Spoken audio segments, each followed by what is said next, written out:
What if the strongest leader is the one who never tries to control you? No orders, no pressure, no expectations, just freedom. And yet somehow, you'd still follow him anywhere.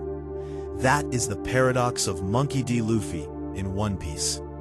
Because Luffy doesn't lead through authority, he leads through moral freedom. A rare kind of leadership where people don't stay because they're told to, they stay because they choose to. From the very beginning, Luffy's philosophy is clear. He wants to be the Pirate King, not to rule over others, but to be the most free person on the sea. And that distinction is important. Because most people associate leadership with control, giving orders, setting rules, enforcing structure. But Luffy rejects that model completely. He doesn't try to dominate his crew. He doesn't shape them into what he wants them to be. Instead, he allows them to be fully themselves. And this creates something powerful, because when people feel free, they become loyal, not out of obligation, but out of connection. Luffy's crew is not built on hierarchy, it's built on trust. Each member has their own personality, their own goals, their own identity. And Luffy doesn't interfere with that. He doesn't demand that they change. He doesn't force them to align with him.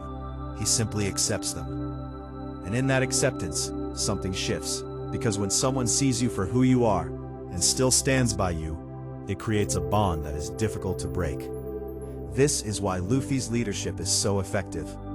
Because it's not based on control, it's based on respect. But here's where it gets deeper. Luffy's freedom is not passive. It's not about doing nothing. It's not about avoiding responsibility. In fact, it's the opposite. Because while he gives others freedom, he takes full responsibility when it matters most. When his friends are in danger, he doesn't hesitate. He steps forward. He protects. And in those moments, his role as a leader becomes clear. Not because he commands, but because he acts. This creates a balance. Freedom for others, responsibility for himself. And that balance is what defines his moral code. Luffy does not control people, but he protects them.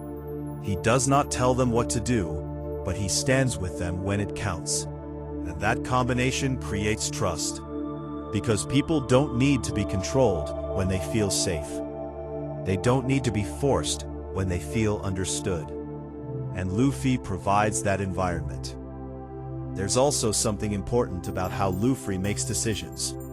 He doesn't overanalyze. He doesn't get caught in complex strategies or calculations. He follows his instincts, his sense of right and wrong. And while that may seem simple on the surface, it reflects something deeper. Clarity.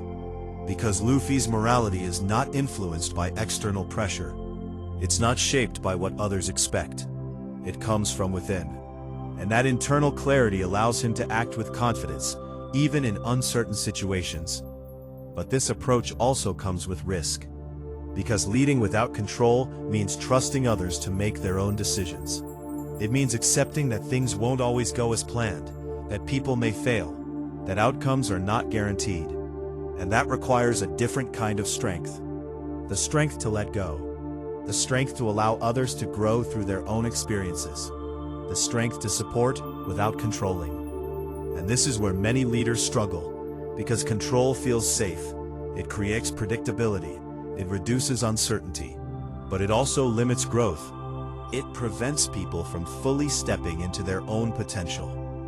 Luffy avoids this by doing something simple but powerful. He believes in his crew, even when they doubt themselves, even when they struggle, even when they make mistakes. And that belief gives them the confidence to rise. Because when someone trusts you, it changes how you see yourself. This is why Luffy's influence goes beyond his immediate circle. It affects everyone he encounters, because his presence challenges people's perceptions of themselves, of others, of what's possible. He doesn't force change, he inspires it. And that's the difference between control and influence. Control demands compliance.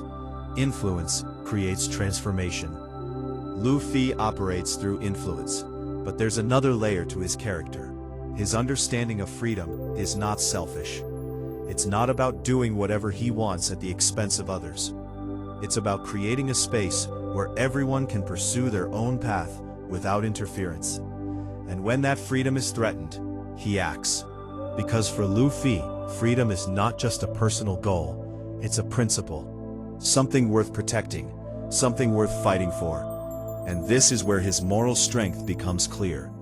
Because he doesn't impose his values, but he stands by them. He doesn't control others, but he defends what matters. And that combination creates a leader who is both powerful and grounded. Luffy also teaches us something important about identity. He doesn't try to be someone he's not. He doesn't change to fit expectations. He doesn't adapt his personality to gain approval. He remains consistent, authentic, regardless of the situation.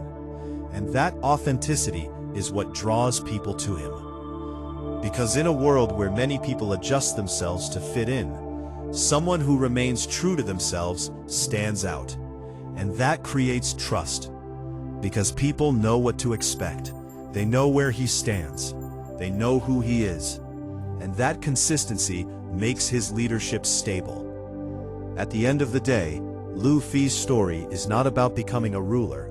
It's about becoming someone others choose to follow. Not because they have to, but because they want to. Because real leadership is not about control. It's about freedom. The freedom to be yourself. The freedom to grow. The freedom to choose.